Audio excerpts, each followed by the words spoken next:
আপনার 10 million, 15 million, 20 million পর্যন্ত view হচ্ছে, মানে হচ্ছে দর্শক দেখছে এবং পছন্দ করছে। ফিরে আসার গল্প নামে আবার নতুন কোনো সিরিয়াল শুরু হবে, সেটার প্রিপারেশন চলছে। ইনশাল্লাহ আমরা নেক্সট মান্থ থেকে শুটিং শুরু করব, তারপরে আপনারা ফিরে আসার গল্প পাবেন।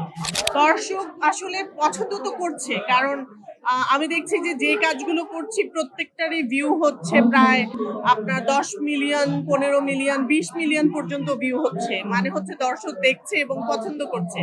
পছন্দ করলেই তো মানুষ দেখে, একজনের কাছ থেকে শুনে শুনে আরো একজন দেখে, এরকম করে করে কিন্তু দেখা যায় যে অনেক ভিউ হয়ে যায়, অনেক পছন্দ করে মানুষ।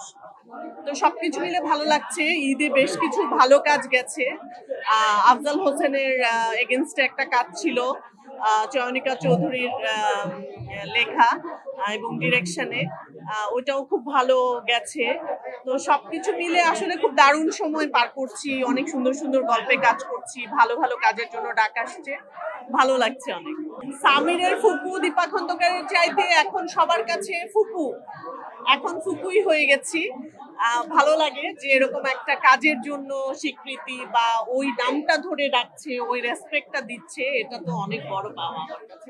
আসলে দেখতো যখন দেখাটা শুরু হয়েছিল আমার কাছে মনে হচ্ছিল যে আমাদের গল্পগুলো কিন্তু সবসময়ই সুন্দর ছিল, কিন্তু বিজ্ঞাপনের যত্রতত্র বিজ্ঞাপনের ব্যবহার নাটকের মাঝখানে আমার কাছে মনে হতো যে দর্শকদেরকে দূরে সরিয়ে দিচ্ছিল, তখন দর্শকরা আসলে ইন্ডিয়ার দিকে ঝুঁকেছিল।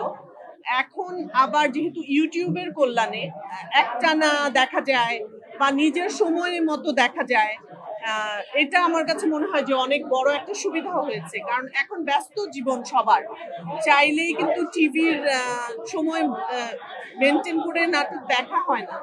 তো ইউটিউবের কল্যাণে নাটকটা যখন ইউটিউবে চলে আসে তখন নিজের পছন্দ মতো একটা সময়ে বসে দেখে ফেলা যায়। এই জন্য আমার কাছে মনে হয় এখন আরো আবার সবাই দেখছে আর কি। এটা হ্যারাসমেন্ট না, আসলে আমার কাছে যেটা মনে হয়, হ্যাঁ অবশ্যই পারমিশন নিয়ে ছবি ছাপানো উচিত। আবার অনেক সময় অনেকে যেটা করে কি, আমাদেরকে জিজ্ঞেস করে আমরা আসতে পারবো কিনা, আমরা হয়তো হ্যাঁ বলি, কিন্তু পরবর্তীতে ব্যস্ততার কারণে দেখা যায় যে যাওয়া হয় না।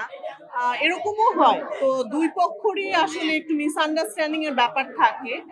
তো এটা মানে হ্যারাসমেন্ট বলতে চাই না আমি, আসলে এটা আমি মিসআন্ডারস্ট্যান্ডিং বলতে চাই। ছোট পর্দা থেকে বড় পর্দায় আপনি কি ভাবছেন? বড় পর্দায় তো 11টা সিনেমা করে ফেলেছি, ইনশাল্লাহ সামনে আরো করব।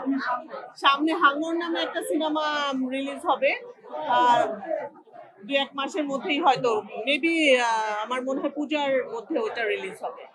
দ্বিতীয় পর্ব না, নতুন সিরিয়াল, দ্বিতীয় সিজন আসবে না, নতুন সিরিয়াল শুরু হবে ইনশাল্লাহ, আবার 1-2 মাস পরে আপনারা দেখতে পাবেন। ফিরে আসার গল্প, যেটা নাকি আমাদের গল্পের পরেই ঘোষণা দেওয়া হয়েছিল,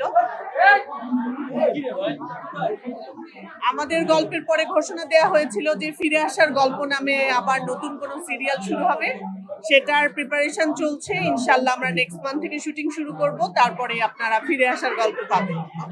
নতুনরা নতুন নাই, তারাও এখন অনেকদিন ধরে কাজ করছে, যারা ভালো কাজ করছে। সো সবার কাজ এখন অনেক ভালো লাগে আমার। আমি তো অনেক নতুনদের কাছ থেকে শিখি, তাদের অ্যাক্টিং দেখে মনে হয় যে হ্যাঁ আমি ওদের মতো করে অ্যাক্টিং করতে পারলে হয়তো আমি ট্রেন্ডি কাজ করতে পারবো, এরকমও মনে হয়।